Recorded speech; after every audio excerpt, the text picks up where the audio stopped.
eventually you get absorbed in, and you are Sonic.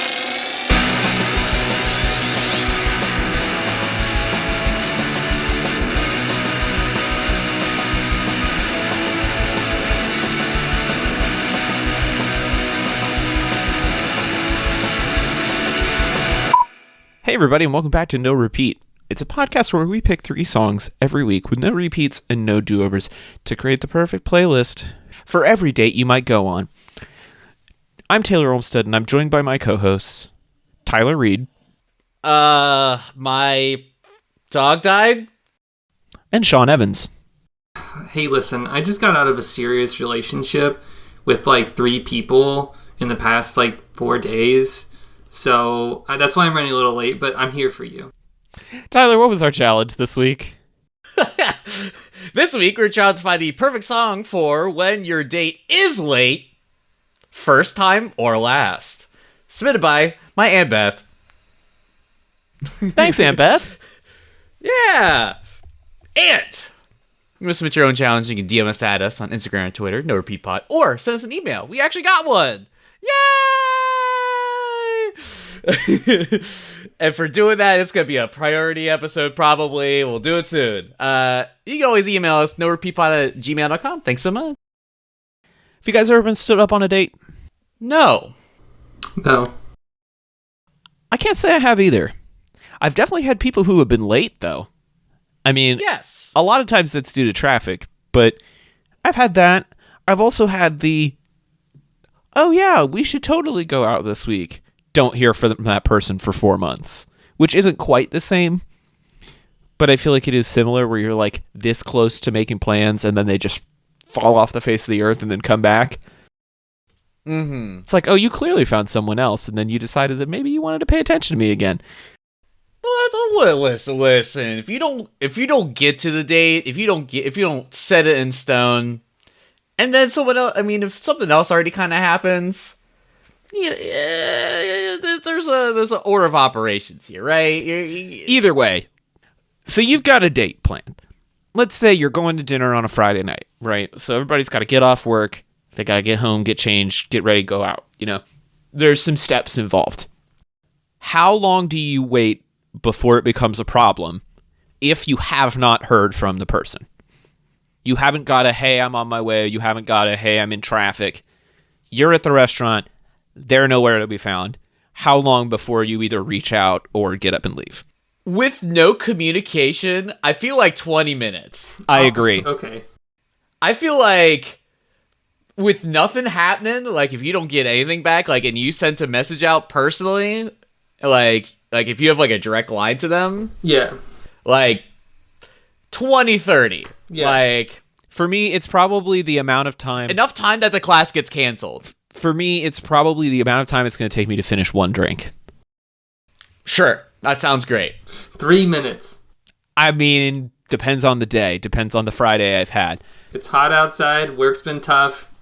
But at that point, I'm reaching out. If somebody does reach out proactively and they say, hey, traffic looks bad, how long are you willing to wait before you need to scrap plans, change something? When is it a problem if they have reached out and said they're going to be a while? Yeah. See, I got a strategy for all you sluts out there.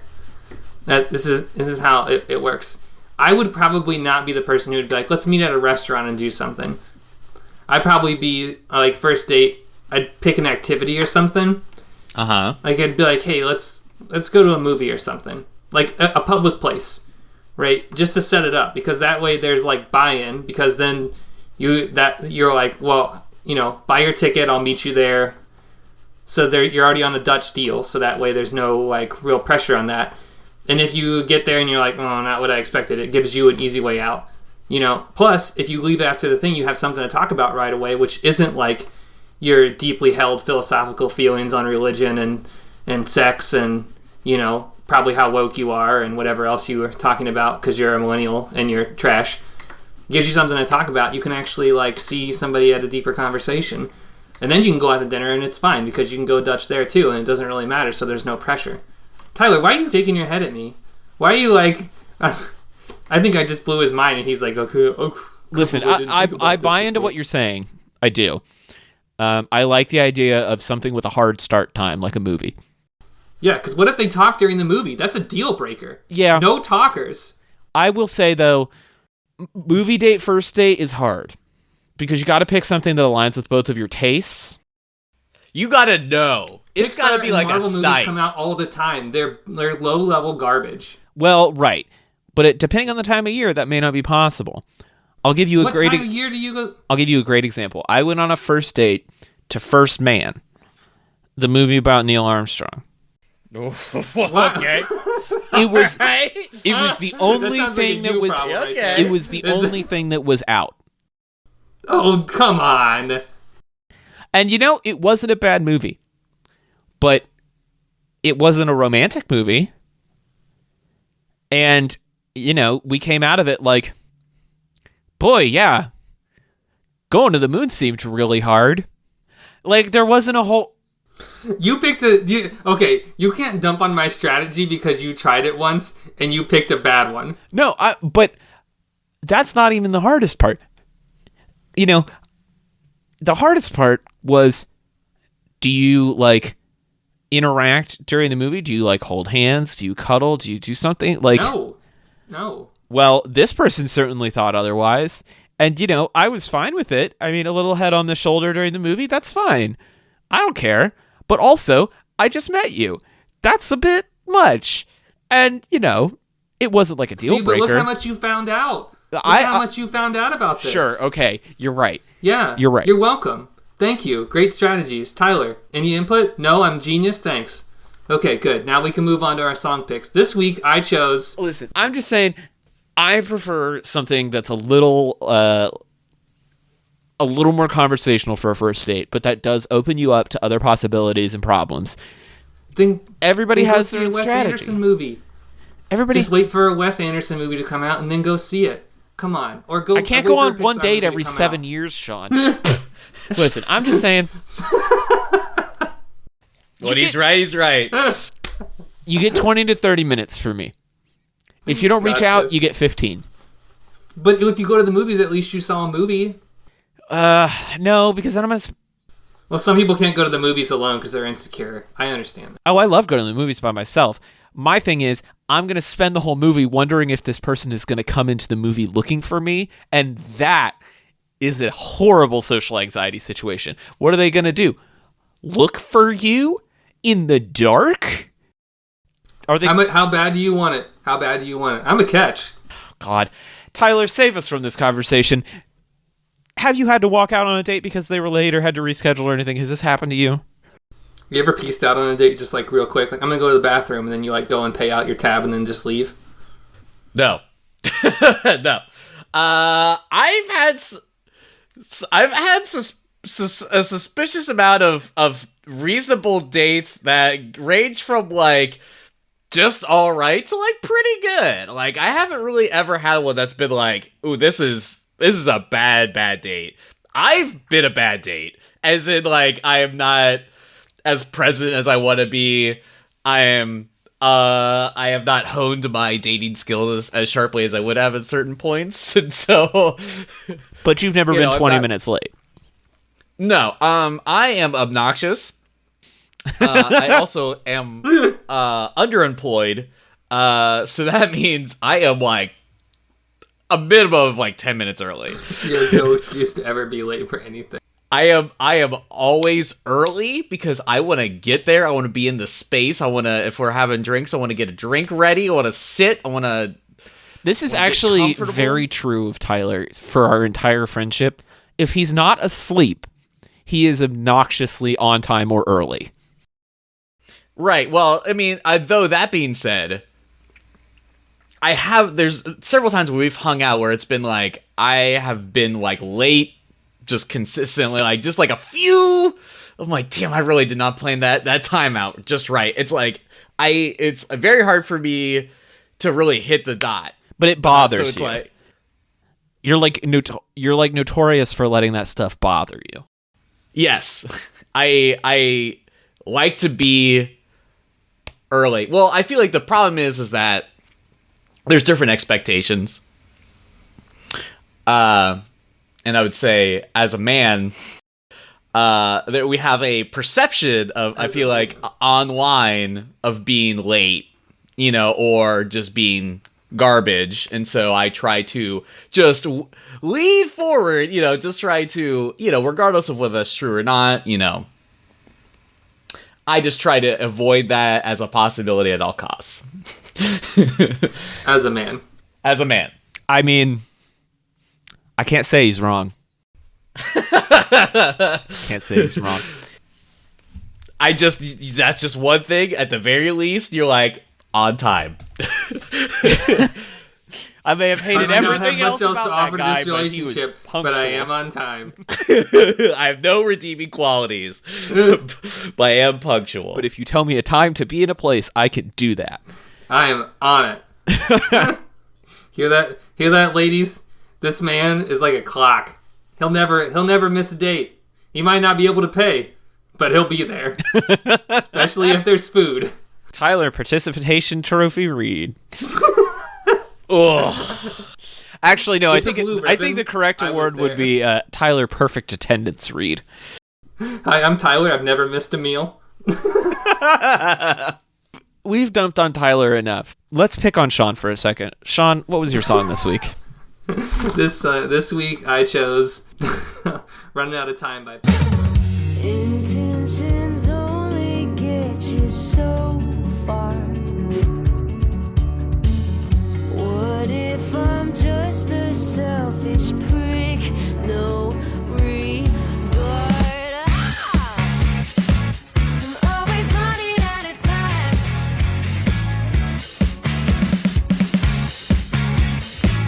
I'm always running out of time.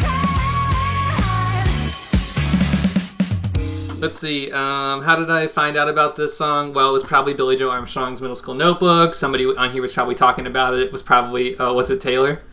Tyler and I share loving bands that are led by strong front women.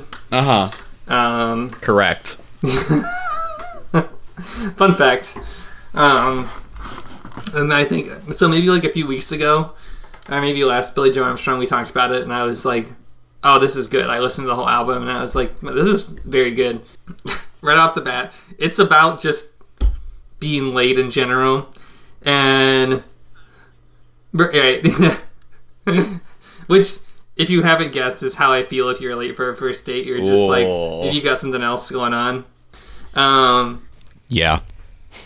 But I like this song a lot because it reminds me of a lot of other. It reminds me of like early aught music, if that makes sense, and not in like the emo way. Like I remember Paramore in their first album, and they're just good. I feel like I haven't listened to a lot of their mid stuff, but I like this new album. I remember their first album and liking it a lot.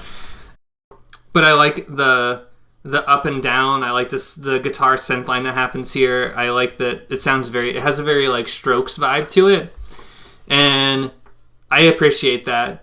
And I like that she, how do I say this? I like the like megaphone effect on her voice. There's a lot that's happening here, but it's never on top of each other in a way that you can't hear everything. Like when you go into the second chorus, there's like a cool drum beat that's happening, like a jungle drums kind of thing. That's really cool, and everybody finds a good way to play with each other. So I think this song just was good and fit to the challenge really well. But I'm not gonna lie, if I was a single man and I had the ability to date, what's her name? Haley Williams. Haley Williams from Paramore, and she showed up late, I'd forgive it. See, that's what I'm saying though. Sean says, This show has never been about honesty, Tyler. well, if they're hot. Although, like, what? Like, anyway. Yeah, I mean, I think this is the best song on the new Paramore record. I adore it. Like you said, it's very early aughts, but not in the way that Paramore was in the early aughts, which is kind of funny. The nostalgia cycle has shortened so much that this band is now making a nostalgia record about a genre that existed when they were a band. It's very Strokes. It's very Block Party. It's very Metric, if you remember Metric. Yeah. Yes. Yeah. One of my favorite things about Block Party was always their two lead guitars and how they would kind of like do these dueling guitar lines, which this song does with the synths and the guitars, which I think is cool. Kind of a nice twist on that approach. But then it does that metric thing of like having really melodic sections combined with really raucous sections. And it all kind of feels like it's like telling a story. It's a little more cinematic. And I think that really works for this song in particular, because you have these like verses where she's like making excuses and it's kind of sing-songy, and then the chorus just feels like totally frantic and she's just like screaming about running out of time, and she sounds like unhinged in parts of this song, which is so fun to hear from her because she's such an expressive singer to begin with, but to hear her just really camp it up and go for it, it adds a lot for me. I want to see them do more stuff like this. I think it was a big swing and it really paid off. Yeah, after we recorded that Patreon episode, I actually went back and I listened to a lot of After Laughter as well as this album. And really at this point, Paramore has sort of evolved past the need to... Well, you know, I feel like only really their first album was kind of like the sort of like early aughts emo, because I feel like Misery Business almost immediately sort of like pushed them into a different kind of direction. But I really love this phase of it. I feel like I said on the episode that I feel like if you took This Is Why, After Laughter, and Haley's self-titled or solo project, I feel like you combine some of the best cuts from that all together, and you have like probably, you know, like a easy like 10 out of 10 album. Like I mean, I feel like after whatever. Anyway, it's very good. I think this new era is sort of like feels very from a place, and I feel like it definitely feels the most inspired by like past eras of music, and I feel like that's really it feels fresh, it feels authentic though, and it feels good. I feel like Sean definitely wins this episode.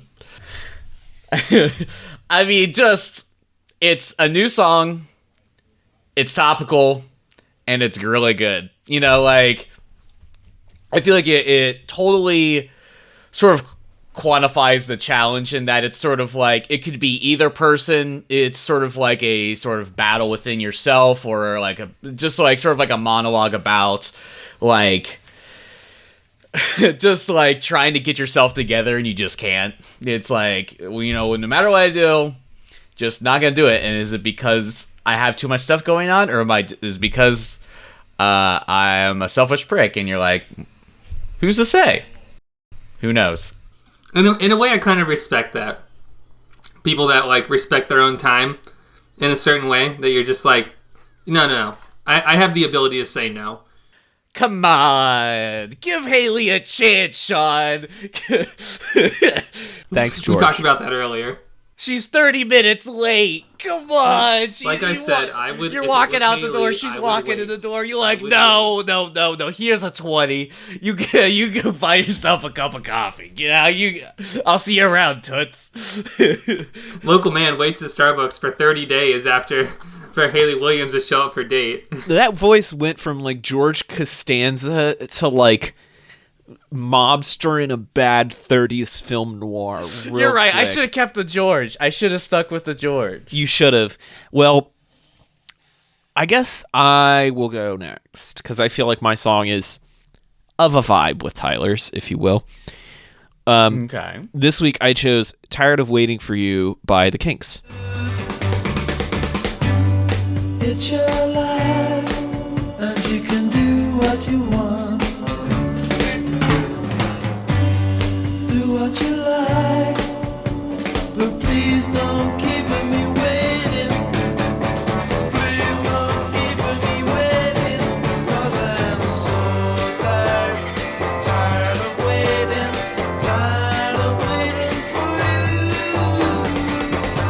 you. Tired of Waiting for You, not like the biggest Kinks song, but top 5 probably. Released in 1965. off the album Kinda Kinks, their second album. I always really liked this song. I think it's a great power pop song. I really appreciate kind of to what Sean was saying, that you can hear how simple the instrumentation is and nobody's really playing on top of each other. The parts kind of layer nicely. And depending on which version you hear of this, I tried to give the guys and put in the show the 2014 remaster, where it kind of feels like they speed up as they go along. And I would imagine that this song played live, even just like 10 BPM faster, just gets a little bit nastier. And like when you listen to really good recordings of this, the rhythm guitar has so much like noise on it that it just feels impatient and angry. And when Ray Davies is singing and saying he's just so tired of waiting for you, and you know, you can do what you like, but just don't keep me waiting. Like, it's very snide, even though it's kind of like sung with this cutesy melody. And I kind of like that. I feel like it's a little mean. And that's kind of how I feel when you keep me waiting. Yeah, you know, like I'm trying to be nice, but you're not really letting me be nice right now. I agree. I like your commentary about the guitar. I feel like it was probably engineered. It was turned up very, very loud on stage at some point in time, and they like that like natural distortion, so it was probably recorded in another room. But I also feel like that fits very nicely into this, because you're probably kind of pissed if you're waiting for somebody like that. So there might be this undertone of kind of being a little bit pissed, even though there's like some clean poppy post skiffle happiness on top of it. It's pretty sweet. I like it a lot. I think that I'm familiar with the Kinks, but not all that much. I think that it fits really good. You picked it for the right reason, and when you were talking about it, it really captured that feeling of being excited, but also being like, I listened to one of our friends on the podcast here who talks about how awful dating is, and I'm so separated from that nowadays. I don't like remember how annoying it is. Like, it's fun for me now because it's not me. It's like I find a lot of humor in it, but also I imagine that it must be totally frustrating to just be caught in situations sometimes where you're just like, oh God, like, would something just work for me, please? Just for a moment. It's really fun to call this song power pop when that has been so distorted in our current music landscape, when it's like A Day to Remember. It's like the most like blown out, like hyperactive. This is so, God, it's so tame by comparison. It's so easy. But, you know, you really have to admire the, like, kind of where we came from. Such humble beginnings.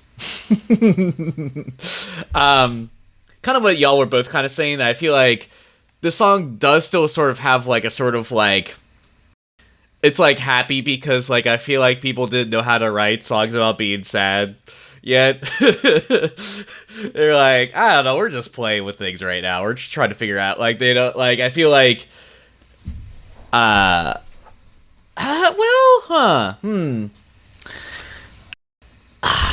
do I feel about it? People still write happy songs, still write sad songs about, but they sound happy. That's just a thing. That just exists. But I'm, like, trying to think about, like, how this would have been maybe a little different. Because, like, I feel like the Kinks, depending on kind of where you're at, I feel like in your discography, I feel like they get a little more rambunctious. They get a little more aggressive, right? Oh, yeah. I mean, All Day and All the Night was already out by this point. So, like, there are louder, more aggressive Kinks songs. But I think one of the things to think about, too, with the Kinks is, like, Ray Davies as kind of the primary songwriter and his brother Dave, who did a lot of the instrumentation. They're really, really, really British. Like, a couple albums from this, they made, like, a British folk record that's like a satire on middle-class sensibilities.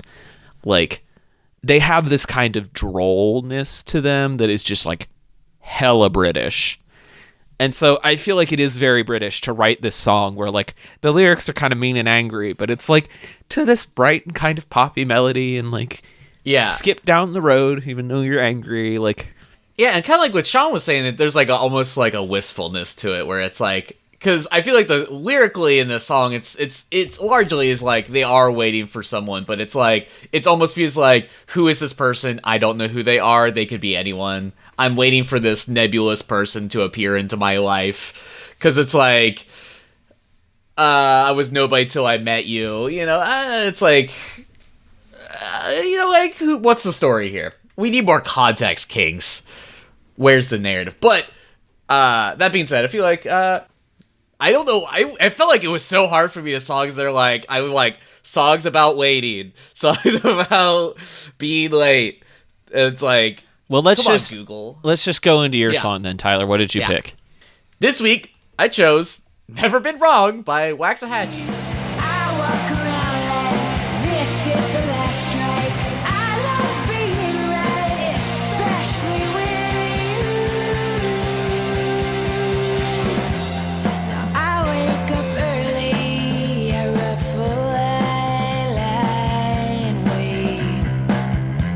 All your tragic fiction, I always take the bait, but the margins gigantic. All right, finally on the playlist. It was an artist that I feel like I had introduced to Taylor like a few months ago, and he was like, "Yes!" So I feel like this has been someone that's been on both of our radars for a bit now. This is an artist that I discovered from a date, so fun. But yeah, so this is from an album that is a little bit more aggressive for her sort of her body of work. It's a little more like electric guitar focus. It feels a little bit more honorary, feels a little more aggressive. And which is, I mean, I realize listening to what we're listening to is not that aggressive. Like it's like we put like metal songs on here on purpose. So like I get where I'm coming from here.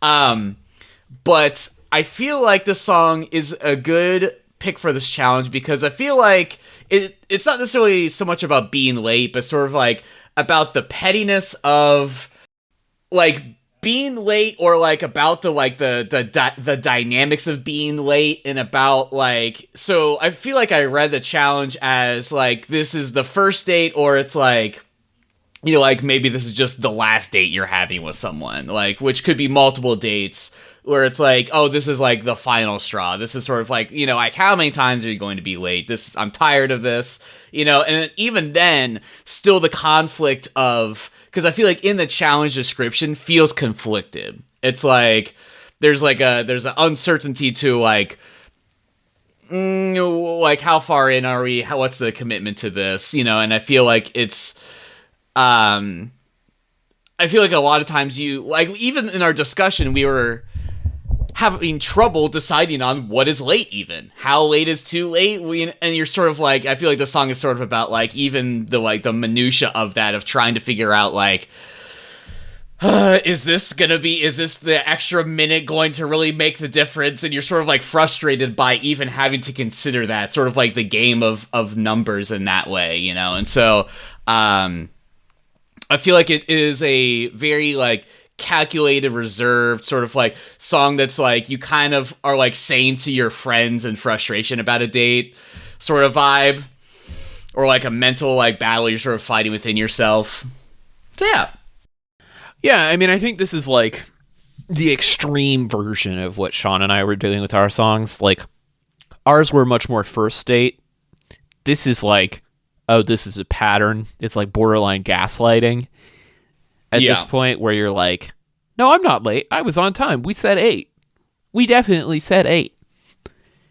Like, I've never been wrong. I am always on time. It's you who are showing up too early. And in that way, it fits. I'm surprised to hear this from Waxahachie because I'm more familiar with her softer work, more country and folk influenced stuff, but I like it. I mean, she has such a unique voice and such a direct way of writing lyrics that I could basically listen to her sing anything. I just like find her to be a really fascinating songwriter, regardless of the instrumentation. And I think this is another great example of her just like getting straight to the point in a way that's artful, but really simple. Like, it takes a lot of work to write a song this simple that's also this good. I've heard of her for a while. I think I found her when I was going through one of my folk phases, which is usually between September 14th and December 2nd of every year. As we all often do. Yeah, it's just time to think about the fall and figure out how you feel about things. You picked an interesting... I like Taylor's interpretation. You picked something that I think is funny about how the idea of never being wrong on a first date, which is hilarious because I feel like this all the time. Yeah, you've never been For anybody who wasn't aware of that or listening to what I said, if you didn't Sean's get always that, right. I get off on being morally superior, apparently. Yeah. So, yeah, interesting. I like the indie feeling of this because I like Taylor and more familiar with her folk work. I listened to Silver too, which I think is another song off of this album, and downward strumming of the guitars and things like that is a very different... It gives a very different tone than the softness of like acoustic folk music. That you can still have the emotional intensity of having folk music, and I think that's there in her lyrics, but that fuzzy guitar sound the whole time has a delicateness that is a little bit perplexing because it's funny how that works for me in my own mind about guitar being shrill and delicate, maybe fragile. And when you have that juxtaposed with the fact that you're writing a song about how you feel like you're not wrong for a multitude of reasons, you find this really brilliant sort of balance there. And I think that this song works fantastic for the challenge. Done good, kid. Got the Sean approval. That's all I need. Yeah, done good. Okay. 2-2... Well, this is 224, but I know it's 225. When your date is late, exclamation point, first time or last. 71 DPI picked Big Brat by Phantom Planet. I know of Phantom Planet, but not of Big Brat. Is anybody familiar with this song? I didn't know Phantom Planet had any songs other than California, the theme song for the OC. Damn! Same. I mean, that's not to say that they don't or that the song isn't good, because California is a great song regardless of its association with the OC. Is it wrong that in my head I was just like, Big Brat, Big Brat, Big Brat. You know what? Let's find out. Let's go. Let's give... I'm going to give Alex the benefit of the doubt because he usually has good taste. Hopefully you're listening to this and you just kind of got that half compliment right there. Oh, he does. Don't you worry. He gives me those. You get a letter in the mail.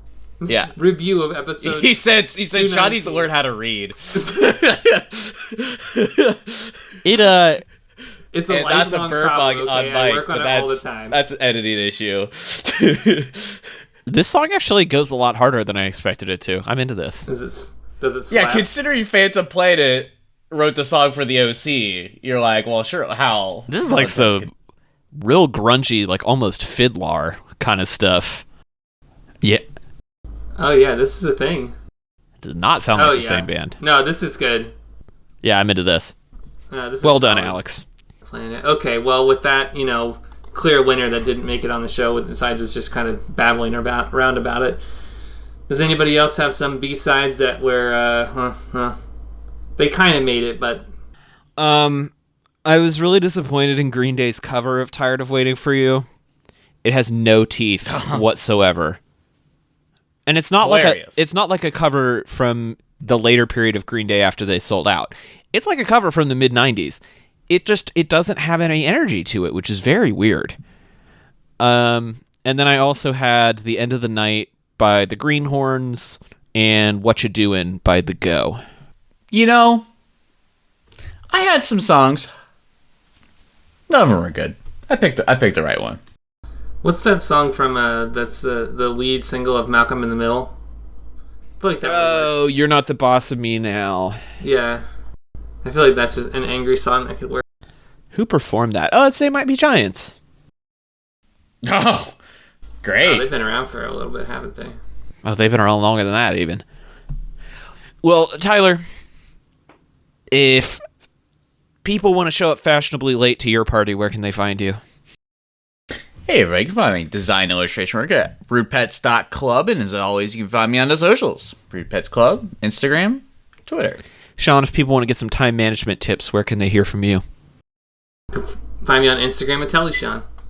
And if you need the fastest route to your destination, you can reach out to me on the socials at TC Olmstead. All of these songs will be on the official No Repeat podcast playlist.